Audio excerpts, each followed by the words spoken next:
So next topic is issue of two classes of shares. How many? Two. बहुत simple है, कोई बहुत बड़ी रॉकेट साइंस नहीं है। जब आप एक पर्टिकुलर शेयर इशू करते थे तो अल्टीमेटली एप्लीकेशन अलॉटमेंट कॉल्स पे हम एंट्रीज पास करते थे, यस और no. So if I ask कि सबसे पहली एप्लीकेशन रिसीव्ड की एंट्री क्या होगी, answer is bank account debit to equity share application account, correct? And thereafter children, application को ट्रांसफर या क्लोज करने की एंट्री क्या होगी? Equity share application account debit to equity share capital account. इतनी बात सबको समझ में आती है? देन अलॉटमेंट ड्यू की एंट्री होगी equity share allotment account debit to equity share capital account, and then the receipt entry would be what? Bank account debit to equity share allotment account. Any doubts? Thereafter first and final call या simply call की entry की अगर हम बात करें तो entry करते थे हम लोग equity share call account debit to what? Equity share capital account. और इसकी रिसिप्ट एंट्री क्या हो जाएगी बच्चों? Bank account debit to equity share dash call account. Correct? यहां तक समझने में कोई प्रॉब्लम? सिमिलरली अब हम क्या करेंगे, इंस्टेड ऑफ इक्विटी शेयर सिर्फ इक्विटी इशू नहीं होंगे, इक्विटी और प्रेफरेंस दोनों। तो सबको ये पता होना चाहिए कि भाई प्रेफरेंस शेयर होता क्या है। That share which is given to the preferred class of people is known as preference, which is given to any XYZ person is known as equity. ऐसा शेयर जो हम लोगों को दें, प्रॉफिट होगा तो डिविडेंड देंगे, नहीं होगा तो नहीं देंगे, इज प्रेफरेंस। और ऐसा शेयर जिस पे डिविडेंड मन करेगा तो देंगे, चाहे प्रॉफिट हो चाहे प्रॉफिट नहीं होगा तो नहीं देंगे, प्रॉफिट होने के बावजूद भी मन करेगा तो देंगे वरना नहीं देंगे, that share is known as equity. Fundamental clear? जब कंपनी डिसॉल्व होगी तो पहले पैसा क्रेडिटर्स को मिलेगा, बचेगा तो प्रेफरेंस शेयर होल्डर को, उसके बाद बचेगा तो इक्विटी शेयर होल्डर को। Is this much understood well by all? पक्का? तो अब इक्विटी शेयर जब इशू किया तो दीज एंट्रीज भी used to pass. Preference share issue करेंगे तो एंट्री क्या होगी? Instead of word equity we'll attach the word preference. और प्रेफरेंस शेयर का एक परसेंटेज डिविडेंड फिक्स होता है चिल्ड्रन, जो आपको साथ में अटैच करना पड़ेगा। तो एंट्री क्या बनेगी हमारी? Bank account debit to 7% preference share application account. इतनी समझ में आ गई बात सबको? बच्चों इतनी बात समझ में आ गई? देयर आफ्टर जब हम इसका एप्लीकेशन क्लोज करेंगे, entry would be 7% preference share application account debit to 7% preference share capital account. इतना समझ में आ गया? कैन पीपल सी कि इस फर्स्ट एंट्री में और इस थर्ड एंट्री में कोई सिमिलरिटी है? चलन क्या सिमिलरिटी है? बैंक इज कॉमन और जो डेट है that is also common. So what will be doing, हम इन दोनों एंट्रीज को चिल्ड्रन कंपाउंड कर देंगे, but entry for transfer would be passed separately. Please don't say कि sir equity share application 7% share preference share application में application भी तो कॉमन है भाई, कहां से कॉमन हुआ? Here it is equity share application and here it is preference. क्या ये कॉमन है? नो। तो receipt entry will be passed as a compound entry, but अगर हम बात करें what is called as due and transfer children, इन entries को आप अलग अलग करेंगे। तो likewise entry for allotment due is equity share allotment to equity share capital. तो प्रेफरेंस शेयर के लिए एंट्री क्या हो जाएगी बच्चों? Preference share allotment account debit to 7% preference share capital. और बैंक के केस में सर क्या कर देंगे फिर? एकदम सिंपल है, to 7% preference share allotment account. तो अभी तक हर स्टेज की आप दो दो एंट्री करते थे। अगर एक शेयर था तो दो शेयर पे 4 एंट्रीज नहीं होंगी, 3 एंट्री होंगी। बैंक वाली एंट्री को हम कंपाउंड कर देंगे और बाकी जो transfer as well as due की एंट्रीज होंगी, they would be passed separately. तो 2 दूनी 4 नहीं है, 2 दूनी 3 है यहाँ पे। फाइन। कॉल ड्यू की एंट्री आपने लिखी equity share call account debit to equity share capital, here it would be 7% preference share call account debit to 7% preference share capital account. People understood how entries are being done? And thereafter, children, receipt entry would be bank account debit to equity share call to 7% preference share call account. सबको समझ में आ गया क्या काम हो रहा है बच्चों?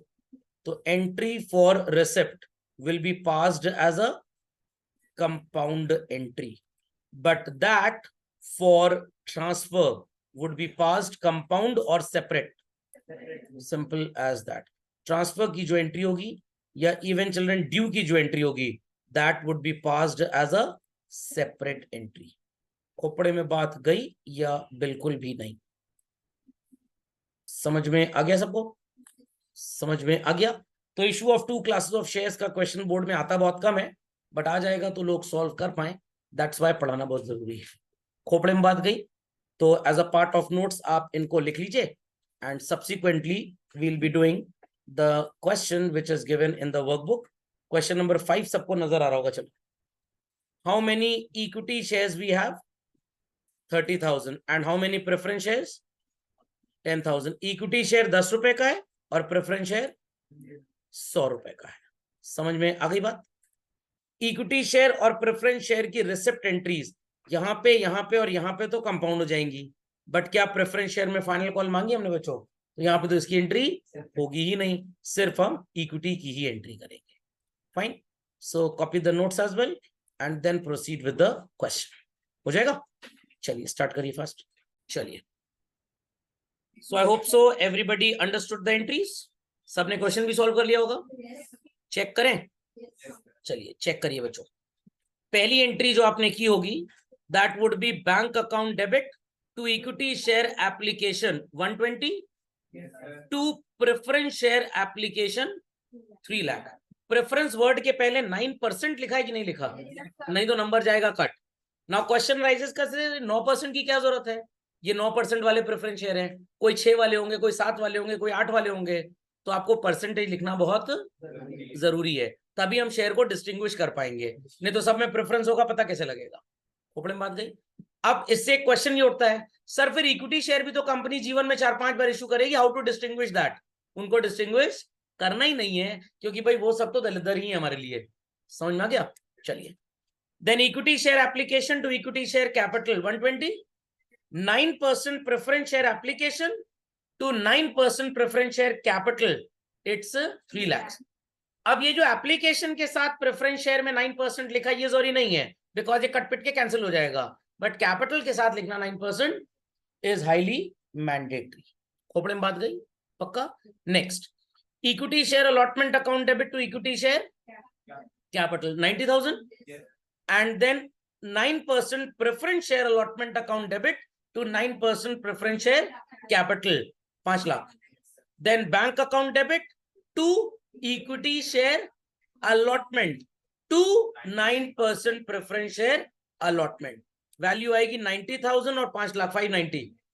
Then equity share first call to equity share capital 9% preference share allotment to 9% preference share first call, value होगी sorry 9% preference share first call to 9% preference share capital, value कितनी होगी?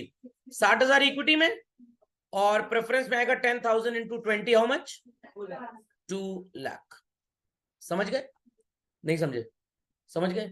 देयर आफ्टर हम लिखेंगे bank account debit to equity share first call, value is 60,000। समझ में आ गया? To 9% preference share, गलत जवाब, first and final, first and final, क्योंकि इसकी तो सेकंड एंड फाइनल कॉल कुछ है ही नहीं। समझ में आ गया? इसके पहले ड्यू एंट्री भी एक बार रीचेक करिए, it's 9% preference share first and final call account debit to 9% preference share capital. Bank वाली चेक कर लीजिए, bank account debit 260 to equity share first call to 9% preference share first and final call. सही है। तो अभी तक आपकी टोटल 9 एंट्रीज हो गई। 2 और चेक कर दीजिए, 9 2 11। Equity share second and final call account debit to equity share capital how much? 30,000। Bank account debit to equity share second and final call 30,000 rupees. Any doubts? Many doubts? समझ में आई बात या बिल्कुल भी नहीं आई बात? नहीं समझे? समझ गए? चलिए, so let's continue with this, children. On a new page, put a new heading in your classwork copies titled as issue of shares at premium. एकदम सिंपल है। Face value of a share is 10 रुपी। अब company अपनी reputation को encash कराती है market में कि भाई हमारी रेप्यूटेशन बहुत ज्यादा है, तो क्यों हम 10 का शेयर 10 में बेचेंगे, हम 40% लोगों से एक्स्ट्रा चार्ज करेंगे एंड शेयर जो 10 रुपए का है उस पर 4 रुपए ऐड करके उसकी इशू वैल्यू कितनी बनाएंगे? 14 rupee. So when the face value is less and issue value is more, we call such issue children at premium. ये जो 4 रुपए आपको एक्स्ट्रा नजर आ रहा है, ये कंपनी के लिए एक तरह का प्रॉफिट है and that profit is here and after children called as what? Capital profit. Why capital profit? Because company इस पैसे को हमेशा नहीं अर्न करेगी, ये पैसा कभी कभी कमाया जाएगा। आई रिपीट, ये पैसा कभी कभी कमाया जाएगा, हमेशा नहीं कमाया जाएगा। इतना लॉजिक सबको समझ में आ गया? इतना लॉजिक बच्चों सबको समझ में आ गया? तो कंपनी आपको बोल रही है कि भाई शेयर 10 रुपए का है, जो शेयर सर्टिफिकेट आपको मिलेगा उस पे बच्चों फेस वैल्यू जो लिखी होगी दैट वुड बी ₹10, बट बाजार में ये शेयर कितने का बिकेगा? 14 रुपए का। तो 4 रुपए कंपनी ने आपसे प्रॉफिट ले लिया। सर ये मांगा कब जाएगा पैसा?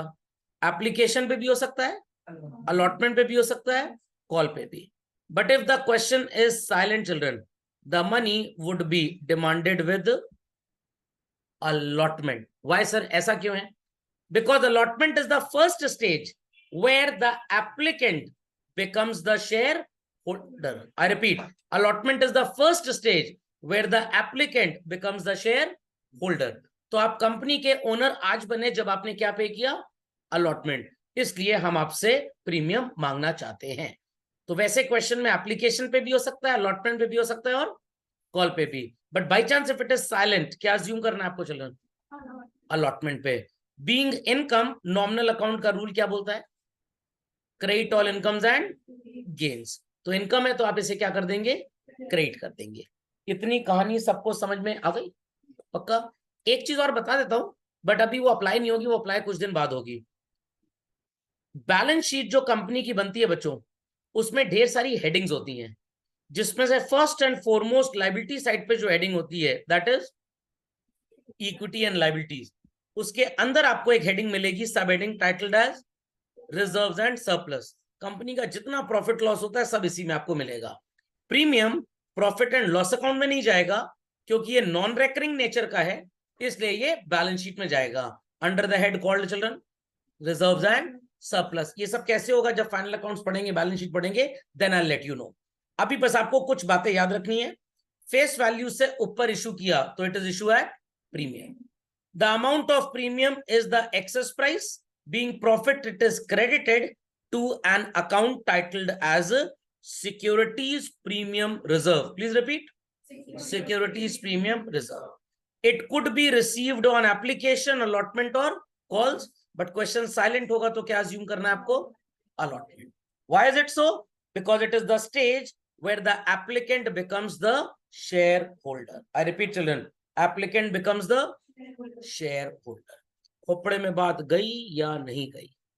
समझ में आ गया? पक्का? कंफर्म? चलिए, अब आपसे एक धमाकेदार प्रश्न पूछना जरा।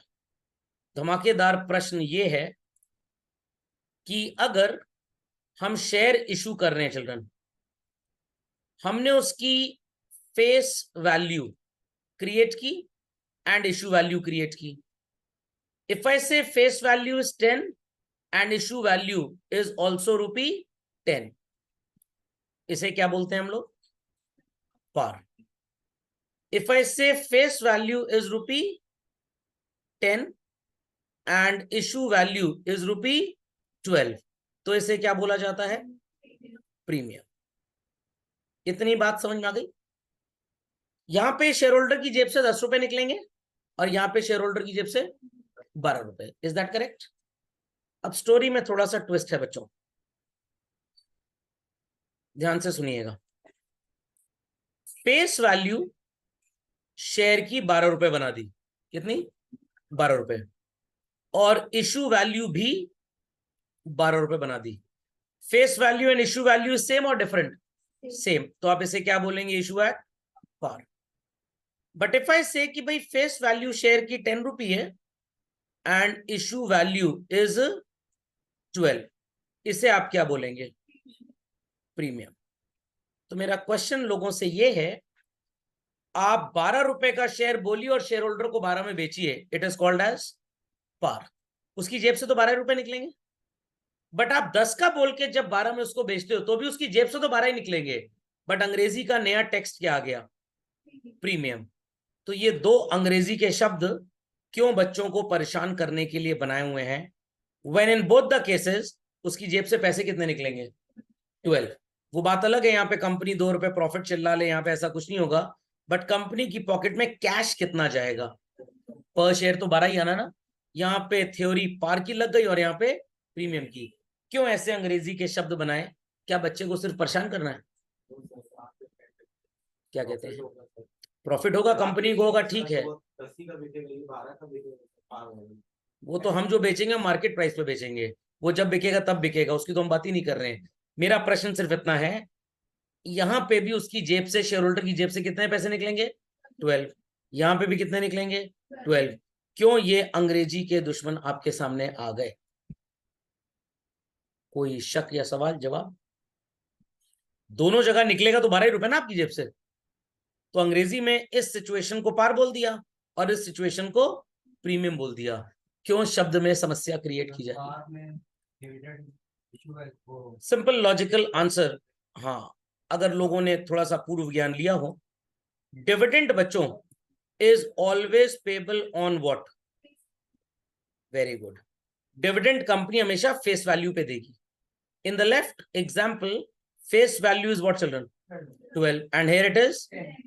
तो कंपनी अगर 25% का डिविडेंड अनाउंस करती है तो here they are suppose to pay 3 रुपए, 12 रुपए का 25%। Here they are suppose to pay 2.5 रुपए। तो कंपनी को फायदा कहां पे होगा? फेस वैल्यू कम रखें या फेस वैल्यू बराबर रखें? कम रखे। तो कंपनी को डिविडेंड कल थोड़ा सा कम को देना पड़ेगा। समझ में आ गई बात? तो here dividend will be payable on 12 rupee, but here dividend will be payable on 10 rupee. Any doubts? Many doubts? खोपड़े में बात गई?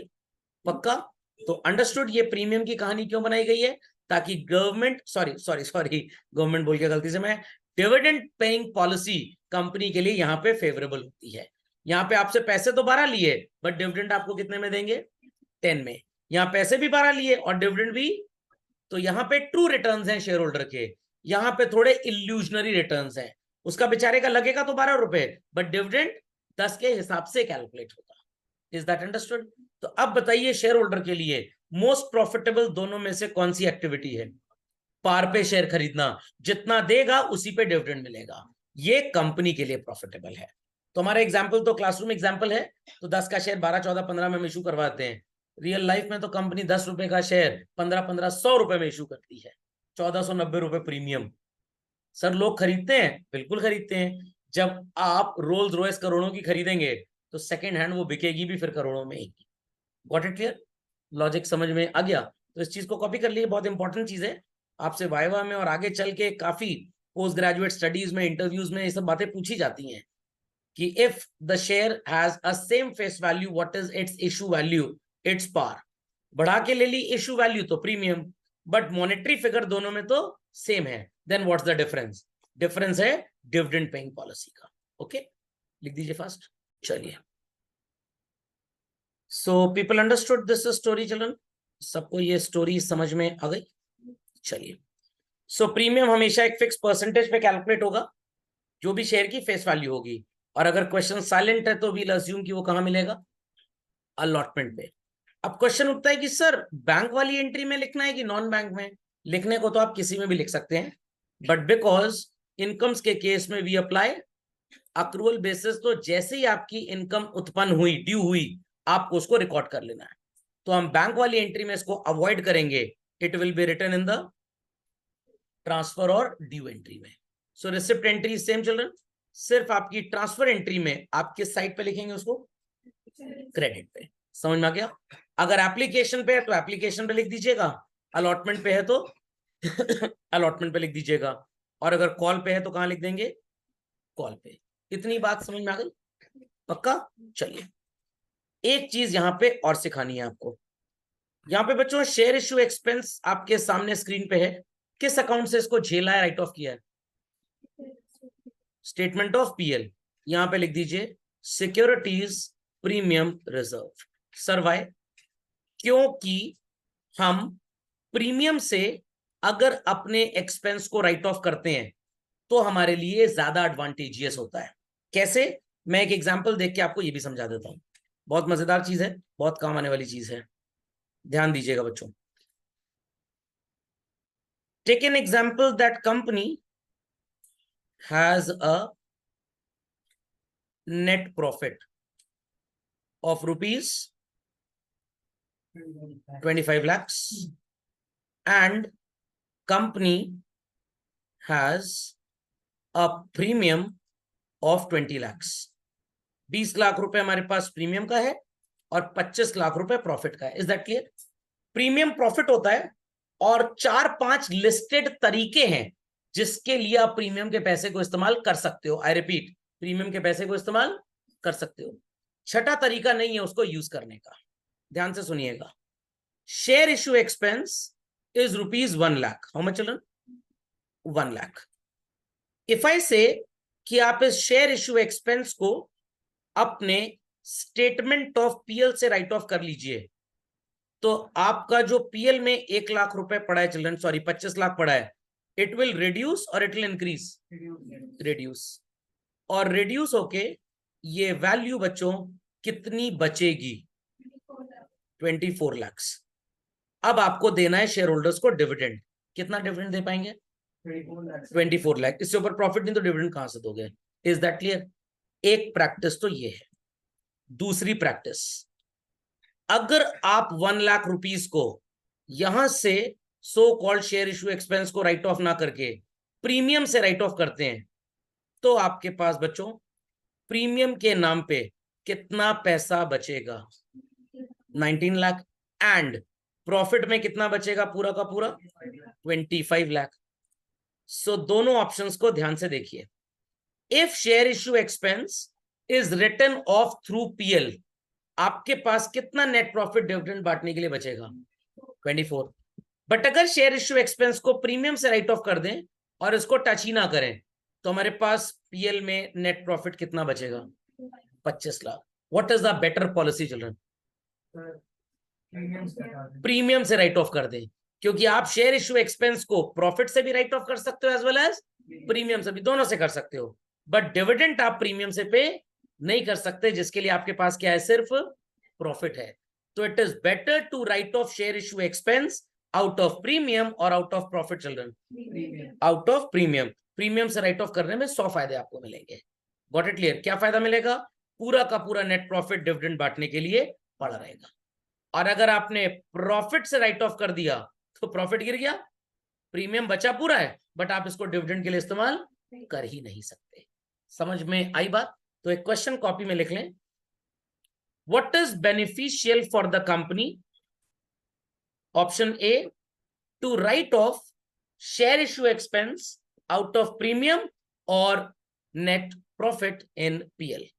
Right the question, what is beneficial for the company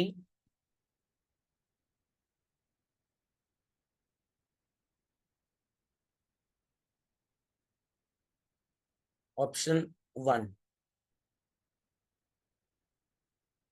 to write off share issue expense from profit and loss or write off share issue expense from securities premium reserve.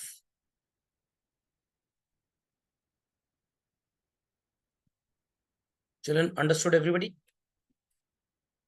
तो what is your answer बच्चों?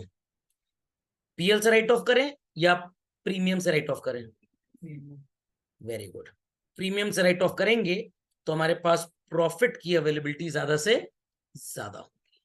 समझ गए? पक्का? Be quick to this. ज्ञान clear हो गए? Premium पे issue इसलिए करते हैं ताकि डिविडेंड हमको रिलेटिवली कम देना पड़े, और शेयर इशू एक्सपेंस को दोनों से राइट ऑफ कर सकते हैं, बट बेटर क्या होगा? प्रीमियम। अब ध्यान दीजिएगा, अगर एग्जाम में क्वेश्चन में शेयर इशू एट पार आता है तो प्रीमियम तो होगा ही नहीं क्वेश्चन में, तो डेफिनेटली आप किससे राइट ऑफ करेंगे? पीएल से। बट अगर शेयर इशूड एट प्रीमियम है, आप राइट ऑफ दोनों से कर सकते हैं, बट टीचर इस बेसिस पे नंबर काट लेगा कि आपको ठीक से अकाउंटिंग नहीं आती, तो इट इज सजेस्टेड कि आप प्रीमियम ही यूज करें उस केस में। अगर प्रीमियम पे शेयर इशू हुआ और तब भी आप एंट्री राइटिंग ऑफ की statement of PL to share issue expense लिखते हैं, गलत नहीं as a student but as a genius ये बकवास है। आपको यूज क्या करना चाहिए? हमेशा प्रीमियम, ताकि आपका ज्यादा प्रॉफिट डिविडेंड बांटने के लिए हमेशा रहेगा। ओके, चलिए let's have a question to this. Question number 6 नजर आ रहा है बच्चों सबको? आंसर मिल गया? चलिए, तो यहाँ पे ये मैंने जो आपको बातें बताई हैं बच्चों कि प्रीमियम को आप कैसे यूज कर सकते हैं children, it's all written here. इसकी एंट्रीज भी मैंने लिखी हैं, दो ये पार्ट ऑफ द सिलेबस अभी नहीं है, बट कैश फ्लो स्टेटमेंट जब आप लास्ट चैप्टर पढ़ेंगे वहां पे बहुत भयंकर काम आएगा, तो इसलिए मैंने सोचा कि मैं आपको अभी इसको पढ़ा दूं। ठीक है, बट अभी आप इसको समझने के लिए वो लेवल नहीं रख रहे हैं। अभी आप जब एक क्वेश्चन सॉल्व कर लेंगे, आपको पता लग जाएगा कि प्रीमियम जब आता है तो इनकम में क्रेडिट करते हैं, तब आप उस पॉइंट को समझ पाएंगे। ओके, चलिए let's start with the entries. Question number 6, visible to all. 20,000 share children, 10 रुपए का शेयर और 3 रुपए प्रीमियम, टोटल कितना हो गया? 10 + 3 13। 4 रुपये एप्लीकेशन, 5 अलॉटमेंट। What is 4 + 5? 9। 9 + 2 11 + 2 13, तो 13 रुपए तो हो रहा है। बट सर प्रीमियम कहां पे है? प्रीमियम अलॉटमेंट पे है। आप 2 + 3 अकाउंट फॉर करेंगे। समझ में आ गया? तो जैसे मैंने लिखा आप भी लिख लें, और सबसे पहले 2 एंट्रीज एप्लीकेशन की झटपट कर लें, और कोई एंट्री ना करें, सिर्फ 2 एंट्री एप्लीकेशन की बच्चों। चलिए, तो मैं फर्स्ट 2 एंट्रीज यहीं पे लिखता हूं। It's bank account debit to equity share application बच्चों, फॉलोड बाय, अभी चिंदी चोर की तरह एंट्री मत करिएगा, equity share application to equity share capital. 20,000 into 4 is what children? 80। कितना कर लिया? अब प्रीमियम की रिकॉर्डिंग हम रिसिप्ट में भी कर सकते हैं और ड्यू में भी कर सकते हैं, क्योंकि अक्रूवल बेसिस चलता है इंडिया में इनकम्स और एक्सपेंसेस के बेटर रिकॉर्डिंग के लिए। कैश बेसिस का मतलब बस जब पैसा आएगा तभी रिकॉर्ड करो। अक्रूवल का मतलब जैसे ही ड्यू हुआ, मिले चाहे ना मिले बात की बात है, इनकम को तो रिकॉर्ड कर लेना है। एंटिसिपेटेड इनकम नहीं होनी चाहिए, एंटिसिपेटेड नहीं होनी चाहिए, डिलेड हो सकती है वो, कि हम शेयर होल्डर से पैसे मांगेंगे, वो पैसे दे भी सकता है और नहीं भी दे सकता, दे चाहे ना दे वो बात की बात है, बट प्रीमियम जैसी इनकम या कोई भी दूसरी income you have to credit that. So entry would be children equity share allotment account debit to equity share capital to, कृपया करके समोसा पकौड़ी रबड़ी मत लिखिएगा, कोई बच्चों की आदत होती है एसपीआर लिख देते हैं, not to be written, securities premium reserve. Value क्या क्या आएगी सर? बड़ा सिंपल है, कोई बहुत बड़ी रॉकेट साइंस नहीं। Children what is 5 rupee into 20,000? 1 lakh. ये तो अलॉटमेंट में लिख डालिए। प्रीमियम कितने रुपए का था? 3 रुपी। 3 रुपी इंटू 20,000 इज व्हाट चिल्ड्रन? 60। अब कुछ लोग डिफरेंस 40 निकाल लेते हैं, एकदम बकवास है ये। 5 रुपए में 3 रुपए प्रीमियम हो गया, तो कैपिटल जिस पैसे से बनेगी इट इज व्हाट? 2 रुपी। तो 40 इंटू 2 क्या होगा? सॉरी 20 इंटू 2 क्या होगा? 40। तो ऐसे लिखिएगा, एंट्री में डिफरेंस मत लिखिएगा वैल्यूज का, नहीं तो निपट जाएंगे एक। समझ में आ गया? दूसरी सबसे इंपॉर्टेंट चीज that you have to remember, what was the value printed for premium sorry allotment in the question? 5। इसमें प्रीमियम पहले से इंक्लूडेड होगा, आपको चौधरी बन के ऐड करने की जरूरत नहीं है। इनफैक्ट जो अलॉटमेंट की वैल्यू यहां लिखी है बच्चों, capital is created with the lesser value, created with the lesser value. इस बात को याद रखिएगा, ये आपको सिलेबस में आने वाले टाइम में इस चैप्टर में 4 क्लास के बाद काम आने लग जाएगा। फंडामेंटल इज अंडरस्टूड वेल, पक्का, कंफर्म। चलिए, now the receipt entry children, एकदम plain and simple. Bank account debit to equity share allotment 1 lakh rupees. यहाँ पे लिखा है ना अलॉटमेंट पे इंक्लूडिंग प्रीमियम। बैंक में क्यों नहीं कर सकते? नहीं, आप बोल रहे थे ना कि कर तो ड्यू पे भी सकते हो, तो ड्यू पे कर तो दिया हमने। यहाँ पे ये ड्यू की एंट्री थी, इस पे भी कर सकते हैं आप, इस पे भी कर सकते हैं, but as per accrual basis हम इनकम को रिकॉर्ड करते हैं as soon as it occurs. तो हमने जब लोगों से अलॉटमेंट के पैसे मांगने का नोटिस दिया, हम उनसे कहेंगे प्रीमियम भी पहुंचाओ हमको। तो जैसे इनकम ड्यू हुई, ओरिजिनेट हुई, we'll credit it. Got it? आप बहुत पुरानी बुक्स देखेंगे अगर, तो आपको इस एंट्री में भी प्रीमियम मिल जाएगा, बट वो कैश बेसिस है, उस पर आपके मार्क्स कट जाएंगे, बिकॉज बोर्ड साफ साफ बोलता है it has to be accountable in the due entry only. समझ गए? देयर आफ्टर फर्स्ट कॉल और फाइनल कॉल की एंट्री जैसे करते थे वैसे। तो अगर प्रीमियम एप्लीकेशन पे होता, we could have created it here. Call पे होता तो कॉल की ड्यू एंट्री पे, एंड सो ऑन। समझ में आ गया? Everybody understood this? पक्का? चलिए अगली एंट्री कर लेते हैं। What will be the entry for first call, children? Share first call account debit to equity share capital, and then bank account debit to equity share first call. Correct? Value would be 20,000 into 2, 40,000. Then it is equity share second and final call account debit to equity share capital, and then children bank account debit to equity share second and final call। Capital कितनी बार लिखेंगे भाई आप? लोग तो capital का juice P के आए हैं। समझ में आ गया? नेक्स्ट क्वेश्चन में बच्चों प्रीमियम कहां पे है? तो ये जो आपने सेकंड वाली एंट्री अलॉटमेंट की एप्लीकेशन की है चिल्ड्रन, उसी में आपको क्या करना पड़ेगा? क्रेडिट। प्रीमियम हर स्टेज पे भी हो सकता है, 1 रुपए एप्लीकेशन, 1 रुपए अलॉटमेंट और 1 रुपए कॉल। जहां पे होगा ट्रांसफर और ड्यू एंट्री में ही क्रेडिट करना है। Heard well? Understood properly? चलिए question number 7 and 8 followed by 9 कर लेंगे होमवर्क में, पक्का? तो एप्लीकेशन पे और 8th वाले में it is on which stage बच्चों? First and final call.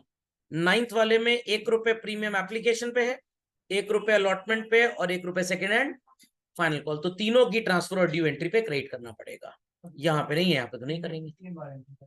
Premium की 3 बार एंट्री नहीं करेंगे, तीनों स्टेज पे 1-1 बार प्रीमियम लिखेंगे। एक क्लास को 3 बार पढ़ना या 3 क्लास को 1 बार में पढ़ना, बहुत फर्क होता है। प्रीमियम की एंट्री 3 बार क्यों? एरर ऑफ डुप्लीकेशन हो जाएगा। 1 बार एप्लीकेशन पे प्रीमियम, 1 बार अलॉटमेंट पे और 1 बार कॉल पे। डिवाइडेड तो है 1 रुपए 1 रुपए 1 रुपए। तो here it is 4 plus 1, here it is 3 plus 1, and here it is 1 plus 1। समझ में आ गया? तो 2-3 बातें बहुत ध्यान रखिएगा, आगे बहुत काम आएंगी। जो वैल्यू क्वेश्चन में छपी होगी, कैपिटल हमेशा उससे थोड़ी कम वैल्यू से बनी है, क्योंकि प्रीमियम उसके अंदर जुड़ा है। वो स्प्लिट कर जाएगा 2 हिस्सों में। रिपीट चिल्ड्रन, जैसे गूगल पे का बिल आपने 10,000 दे दिया, अब आपको 2-3 लोगों से पैसे मांगने हैं, कॉन्ट्रीब्यूट करवाने हैं, तो एक स्प्लिट का ऑप्शन आता है ना। तो 10,000 आपने दिए, 5 लोग को कॉन्ट्रीब्यूट करना है। Suppose you went to a restaurant, खाने का बिल आया 10 लोग का 5,000 रुपए, सबसे 500-500 मांगना है, तो एक स्प्लिट का ऑप्शन होता है, स्प्लिट विद फ्रेंड्स। तो आप स्प्लिट करेंगे और बोलते जाएंगे कितने लोगों से पैसा लेना है। 500-500 आप सबसे मांगेंगे, आप उनको रिक्वेस्ट भेज देंगे, अकलमंद होंगे, गोविंदा की तरह खुददार होंगे, पैसा देंगे। जॉनी गद्दार होंगे तो नहीं देंगे। तो यहाँ पे प्रीमियम स्प्लिटेड अप हो क्या है। समझ गए बात को? चलिए, दैट्स ऑल फॉर टुडे।